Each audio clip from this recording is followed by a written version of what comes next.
Really is it possible कि CISE improvement examination conduct करवा रहा है ICSE और ISC स्टूडेंट्स दोनों के लिए? यस, आपने सही सुना है। इस साल से एक नई इम्प्रूवमेंट जो CISE ने लॉन्च की है नेशनल एजुकेशन पॉलिसी को ध्यान में रखते हुए, वो यही है कि अब से आप किसी एक सब्जेक्ट के लिए इम्प्रूवमेंट एग्जामिनेशन दे सकते हैं।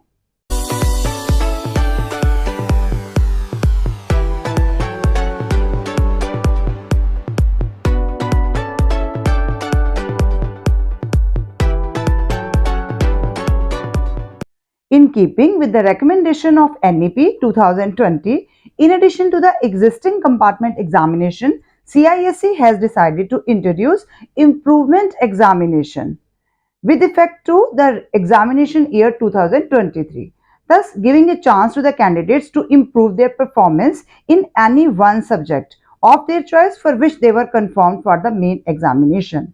तो आपको समझ में आ गया होगा कि कंपार्टमेंट एग्जामिनेशन जो तो पहले से ही हेल्ड होता था, उसके अलावा इस साल के स्टूडेंट्स को जो एक नया फायदा दिया जा रहा है CISE की तरफ से, वो है कि अब से आप इम्प्रूवमेंट एग्जामिनेशन दे सकते हैं। हाँ जी, लेकिन सिर्फ एक ही सब्जेक्ट में, और ये सब करना पड़ेगा आपको अपने स्कूल के प्रिंसिपल्स के द्वारा। Principals of the school concerned will be able to register the candidate for the compartment examination as well as improvement examination। दोनों प्रोसीजर स्कूल के द्वारा ही किए जाएंगे और इनकी डेट स्टार्ट है 19 जून 2023 से 23 जून 2023 थ्रू द कैरियर्स पोर्टल। तो कैरियर्स पोर्टल के थ्रू जाकर अपने स्कूल प्रिंसिपल अथॉरिटीज के द्वारा आप इन दोनों में से कोई भी एग्जामिनेशन जिससे आप फिल करना चाहते हैं वो प्रोसेस आप कंप्लीट कर सकते हैं, और डिटेल्ड इंफॉर्मेशन के लिए आप उनके एनेक्श्योर्स पढ़ सकते हैं जिसमें आपको पूरी इंफॉर्मेशन मिल जाएगी। अगर हम ISC 2023 की बात करें इम्प्रूवमेंट एग्जामिनेशन के लिए, तो इसका एलिजिबिलिटी क्राइटेरिया क्या है, कौन से स्टूडेंट्स दे सकते हैं जिन्हें PCA सर्टिफिकेट मिला है, इट मींस जो पास सर्टिफिकेट अवॉर्डेड वाले स्टूडेंट्स हैं वो इम्प्रूवमेंट एग्जामिनेशन के लिए एलिजिबल हैं। इसके अलावा SPCA जिनको सप्लीमेंट्री पास सर्टिफिकेट अवॉर्ड किया गया है, SPCNA जिनको सप्लीमेंट्री पास सर्टिफिकेट भी नहीं अवॉर्ड किया गया है, वो स्टूडेंट्स भी एलिजिबल हैं। सिर्फ कंपार्टमेंट एग्जामिनेशन देने वाले स्टूडेंट्स एलिजिबल नहीं हैं। इसमें कैंडिडेट्स जिन्होंने पेपर दिया ही नहीं है, यानी कि जिनका एब्सेंट मार्क हुआ है, वो अभी भी एलिजिबल नहीं है इंप्रूवमेंट एग्जामिनेशन के लिए। अगर आपका एब्सेंट मार्क है तो आप एलिजिबल नहीं हैं। नंबर ऑफ सब्जेक्ट्स कितने परमिटेड हैं, आपको एक सब्जेक्ट का आपको परमिशन दिया गया है। अगर आप ISC स्टूडेंट हैं, क्लास 12 के स्टूडेंट हैं, तो आपको, अगर आपने इंग्लिश फिल किया तो आपको इंग्लिश पेपर 1 और इंग्लिश पेपर 2 दोनों के लिए ही अपीयर होना है, लैंग्वेज और लिटरेचर दोनों के लिए ही अपीयर होना है। अगर आप ICSE स्टूडेंट हैं तो यहां पर भी आपको एक सब्जेक्ट के लिए ही परमिशन दी जाएगी, लेकिन उसमें आप मोर देन 1 पेपर देंगे। जैसे आपका इंग्लिश है या साइंस है, हिस्ट्री सिविक्स है या ज्योग्राफी है, तो अगर आप साइंस दे रहे हैं तो आप फिजिक्स या केमिस्ट्री दोनों भी दे सकते हैं। हाँ जी, लेकिन उसमें आपका जो मनी जाएगा वो आपका डबल हो जाएगा, क्योंकि एक पेपर का जो आपका सबमिशन है वो 500 रुपीज है। अगर एक स्टूडेंट चाहता है कि वो फिजिक्स केमिस्ट्री दोनों के लिए देगा तो वो 1000 रुपीज उसको देना पड़ेगा वहां पर एज ए इम्प्रूवमेंट एग्जामिनेशन का जो चार्ज है आपसे लिया जाएगा, या हिस्ट्री सिविक्स ज्योग्राफी में। लेकिन आपके पास चॉइस है कि आप अगर एक ही देना चाहते हैं, मान लीजिए किसी का ज्योग्राफी बहुत अच्छा हुआ है, आपको हिस्ट्री में इंप्रूवमेंट देना है, तो आप हिस्ट्री का 500 रुपीज पे करके आराम से इंप्रूवमेंट दे सकते हैं। will have the option to choose any one or more papers of the said subject, क्योंकि इसमें पेपर का आपको पता है ना कि एक ही गिना जाएगा। अगर जैसे कंप्यूटर है तो कंप्यूटर तो एक ही सब्जेक्ट है, लेकिन हिस्ट्री सिविक्स ज्योग्राफी आपको पता है आपके 2 पेपर्स होते हैं, तो आप चाहें तो आप एक दे सकते हैं, आप चाहें तो आप 2 दे सकते हैं, क्योंकि वो सब्जेक्ट तो एक ही गिना जाएगा, बस आपका मनी डबल हो जाएगा। और school will be able to register the candidate online for the improvement examination, और उसकी डेट आपको 19 जून से 23 जून के बीच में ही भरना है।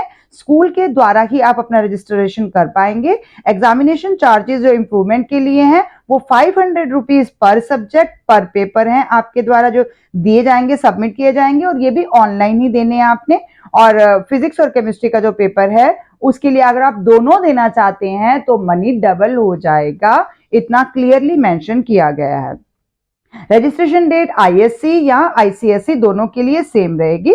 अब एक और पॉइंट जो यहाँ पर बहुत इंपॉर्टेंट है क्लियर करना, कि अगर आप कोई ऐसा सब्जेक्ट दे रहे हैं जिसपे प्रैक्टिकल वर्क भी है और आपने वो प्रैक्टिकल वर्क पहले नहीं सबमिट किया है, तो आप उसको दोबारा सबमिट कर सकते हैं। लेकिन अगर आपने पहले से वो प्रैक्टिकल क्लियर किया हुआ है तो आप सिर्फ थ्योरी पेपर के लिए एलिजिबल हैं। आप प्रैक्टिकल या प्रोजेक्ट वर्क दोबारा ना तो सबमिट कर सकते हैं और ना दोबारा आपका प्रैक्टिकल होगा।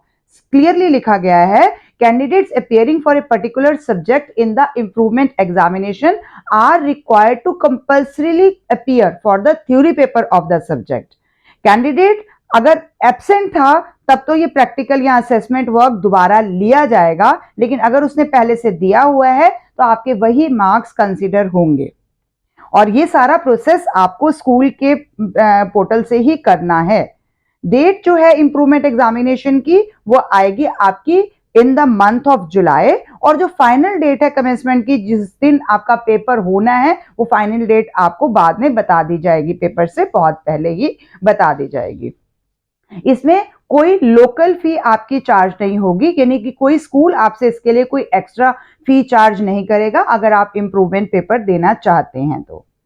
और एक और point, the candidates whose overall results change from PCNA to PCA. मान लेते हैं कि आप पास सर्टिफिकेट नॉट अवॉर्डेड से पेपर देने के बाद पीसीए अवार्ड पे पहुंच गए हैं, तो इट मींस अब, या फिर आपने एसपीसीएनए से दोबारा एसपीसीए पे आ गए हैं, इट मीन्स आपको प्रीवियस स्टेटमेंट ऑफ जो मार्क्स इन ओरिजिनल था, यानी जो ओरिजिनल सर्टिफिकेट आपके पास था, वो आपको सीआईएससी को स्कूल के द्वारा वापस भिजवाना है। जब उनको वो सर्टिफिकेट रिसीव हो जाएगा तो revised statement of marks and pass certificate will be send to the candidate's school. तो आपको आपके स्कूल में उनके द्वारा दिया गया रिवाइज स्टेटमेंट जो है वो मिल जाएगा। अगर आप दोबारा देने पर भी क्लियर नहीं करते हैं या आपके मार्क्स और भी कम आते हैं, तब भी आपको रिवाइज डॉक्यूमेंट ही मिलेगा, आपको ओरिजिनल वाला सबमिट करना ही पड़ेगा, बस उसमें डेट फर्क पड़ जाएगा। ये तो आपको पता ही है, दोनों में से जिसके मार्क्स बेस्ट होंगे वही मार्क्स चूज किए जाएंगे। Now we will talk about compartment examination. The candidate eligible for the compartment examination will get one attempt to clear the ISC examination in the same year as the main examination, and same will hold for the ICSE student also. Now eligibility to appear for ISC, आप कब दे सकते हैं compartment examination? Candidates who appeared for ISC year 2023 main examination and have failed to secure a pass certificate, means आपका result पीसीएनए आया है, यानी पास certificate not awarded. अगर ये सर्टिफिकेट आपको मिला है कि आपको पास सर्टिफिकेट नहीं मिल रहा है in the current year of the examination, तो आप एलिजिबल हैं कंपार्टमेंट एग्जामिनेशन देने के लिए। However, the candidate should have passed in English and 2 other subjects. For ISC student, I am clearly mentioning here, आपका इंग्लिश में पास होना और 2 और सब्जेक्ट में पास होना बेहद जरूरी है, तभी आप कंपार्टमेंट के लिए एलिजिबल हैं। और यहीं पर अगर मैं आईसीएससी की बात करूंगी तो बहुत क्लियरली मेंशन किया गया है, candidate should have passed in English and 3 other subjects. आपको इंग्लिश के अलावा 3 और सब्जेक्ट्स में पास होना जरूरी है आईसीएसई का, अगर आपने एग्जामिनेशन दिया है और उसके बाद आप कंपार्टमेंट आई है तो आप एलिजिबल हैं एक सब्जेक्ट का देने के लिए। लेकिन पहली कंडीशन यही है कि आप इंग्लिश में पास हैं और इंग्लिश के अलावा 2 सब्जेक्ट में पास हैं तो आप आईएससी के लिए एलिजिबल हैं।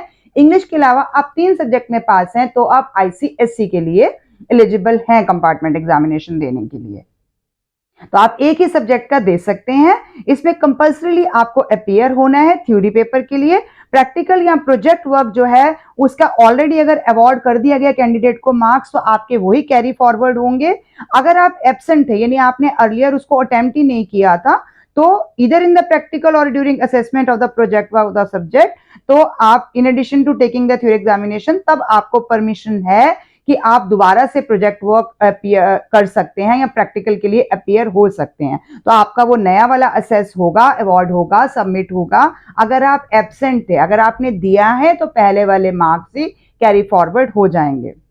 अब रजिस्ट्रेशन की बात करेंगे तो कंपार्टमेंट एग्जामिनेशन के लिए भी आप अपने स्कूल के द्वारा ही दे सकते हैं और डेट आपकी 19 जून से लेकर 23 जून 2023 तक है।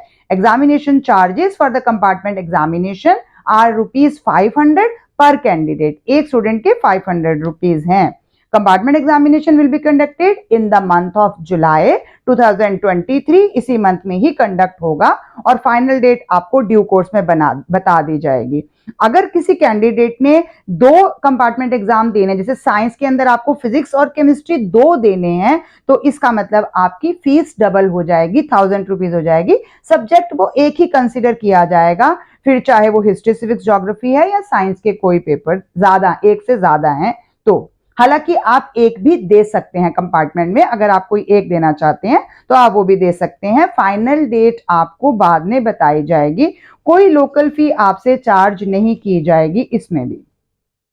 Higher of the 2 marks obtained by the candidate in the 2 examinations, यानी जो आपने मेन एग्जामिनेशन दिया है और अब आपने जो कंपार्टमेंट एग्जामिनेशन दिया है, will be considered as the final marks. दोनों में से जिसके मार्क्स ज्यादा आएंगे वही वाले मार्क्स कंसिडर किए जाएंगे. तो इसमें डरने की कोई बात नहीं है कि हमारे मार्क्स डिडक्ट हो जाएंगे. Candidates who are successful at the compartment examination and whose overall result change हो जाएगा, अब PCNA से उनको PCA सर्टिफिकेट मिल जाएगा, पास सर्टिफिकेट अवार्ड हो जाएगा, must return the previous statement of marks in original. उनको पुराना जो ओरिजिनल सर्टिफिकेट है वो सबमिट करना है. कहाँ सबमिट करना है? CISC पे सबमिट करना है और वो स्कूल के द्वारा ही, आपके अभी वाले स्कूल के द्वारा ही सबमिट किया जाएगा. और जब वो CISC को मिल जाएगा तो आपको आपकी रिवाइज्ड स्टेटमेंट मार्क्स की मिल जाएगी along with your pass certificate. वो आपके स्कूल में ही आएगी, आपको स्कूल से ही कलेक्ट करना है. एंड कैंडिडेट्स जो बाय चांस अनलकीली अनसक्सेसफुल हो जाएंगे कंपार्टमेंट एग्जामिनेशन में and do not qualify for the award of the pass certificate, उनको भी अपना ये ओरिजिनल सर्टिफिकेट रिटर्न तो करना ही है. उनके साथ भी सेम यही प्रोसीजर रिपीट किया जाएगा. उनको वही रिजल्ट दोबारा दिया जाएगा लेकिन उसमें डेट रिवाइज कर दी जाएगी. The candidates who are not successful, ना तो वो पास हुए हैं और absent at the compartment examination में आप किसी कारणवश नहीं आ पाए हैं, एब्सेंट हुए हैं, तो आपको अगले साल दोबारा से सारे पेपर देने हैं. Need to reappear in all the subjects for which they are registered in the following year, यानी कि जो फरवरी मार्च एग्जामिनेशन होगा उसमें आपको सारे पेपर्स दोबारा देने हैं. Unsuccessful candidates will be permitted to appear for the examination only once. आप एक ही बार अगले साल, इमीडिएटली अगले साल जो आएगा उसमें आप ये पेपर्स दे सकते हैं, but not thereafter. Without further attendance at any affiliated and registered school आप दोबारा नहीं दे सकते हैं जब तक आपने किसी स्कूल में एडमिशन नहीं लिया होगा. तो नाउ टू सम अप, अगर आप ICSE क्लास 10 के स्टूडेंट्स हैं तो अगर आप कंपार्टमेंट एग्जामिनेशन देना चाहते हैं तो you should pass in English and 3 other subjects. तो आप एलिजिबल हैं कंपार्टमेंट एग्जामिनेशन देने के लिए.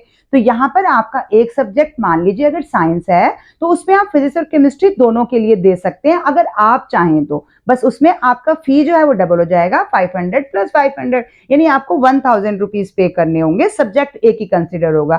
या हिस्ट्री, सिविक्स, ज्योग्राफी का अगर हम गिनेंगे तो हिस्ट्री सिविक्स में नहीं देना, मान लीजिए ज्योग्राफी में देना है तो 500 ही है, लेकिन अगर आपको दोनों में देना है तो आपका 1000 चार्ज होगा, लेकिन सब्जेक्ट एक ही कंसिडर होगा. But if you are ISC student तो आपका एक सब्जेक्ट मींस ईदर फिजिक्स और केमिस्ट्री और एनी अदर सब्जेक्ट, तो उनका आपका एक ही सब्जेक्ट कंसिडर होगा और एक ही सब्जेक्ट के आपकी फी 500 रुपीज चार्ज की जाएगी. ये सारा प्रोसेस आपके स्कूल के द्वारा किया जाएगा. सारी फॉर्मेलिटी स्कूल के द्वारा फिल की जाएंगी.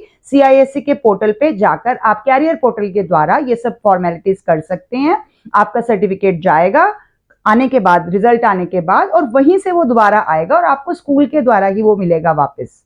इसके अलावा आपकी रजिस्ट्रेशन की जो फाइनल डेट्स हैं वो 19 जून से लेकर 23 जून 2023 तक हैं. चाहे आप कंपार्टमेंट एग्जामिनेशन के लिए फिल करना चाहते हैं या इंप्रूवमेंट एग्जामिनेशन के लिए करना चाहते हैं. आपका जो फाइनल होगा एग्जामिनेशन वो कंडक्ट होगा जुलाई 2023 में और उसकी फाइनल डेट आपको थोड़े टाइम पहले, यानी कि अब से थोड़े टाइम बाद बता दी जाएगी. Thank you for watching till the end. I hope आपको सारी चीजें समझ में आ गई होंगी. If you still have any doubt you can tell me in the comment section. I will definitely try to clear your doubt. तो अगर आप भरना चाहते हैं तो आप भर सकते हैं, इसमें ज्यादा कोई डरने की बात नहीं है. आपको बहुत अच्छी अपॉर्चुनिटी दी गई है नेशनल एजुकेशन पॉलिसी के द्वारा उनकी रिकमेंडेशन पे, तो आप इसका बेनिफिट उठा सकते हैं। अगर आप इम्प्रूवमेंट देना चाहते हैं, आपको लगता है कि आप इस पेपर में बहुत अच्छा कर सकते थे लेकिन आपने नहीं किया, तो आपके पास एक और चांस है। Best of luck from my side. If you still have any doubt, you can tell. Thank you for watching till the end. Keep watching, sharing and subscribe to my channel. Thank you.